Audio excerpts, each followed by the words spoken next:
অনেকদিন পর নিজেকে নিয়ে কিছু কথা লিখলাম। ধ্বংসের দিকে তাকিয়ে মুচকি হাসি দেওয়া অদ্ভুত মানুষ আমি। হয়তো আমি পাগল, হয়তো অনুভূতির ভিতরে কোনো এক গভীর অতল দুঃখ বাসা বেঁধেছে। তবুও নিজেকে জোর করে হাসাতে শিখে গেছি। যেদিন ভেতরটা একবারে ভেঙে গিয়েছিল, সেদিনও বাইরে থেকে এক চিলতে হাসি মুখে নিয়ে সবার সামনে দাঁড়িয়েছিলাম।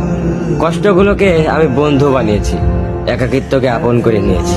মানুষ ভাবে আমি হয়তো সুখী, শক্ত, নির্লিপ্ত, কিন্তু তারা জানে না প্রতি রাত আমার এক একটা লড়াই। নিজেকে নিজেই বুঝিয়ে রাখি তুই ভালো আছিস, অথচ আমি জানি আমি ভালো নেই।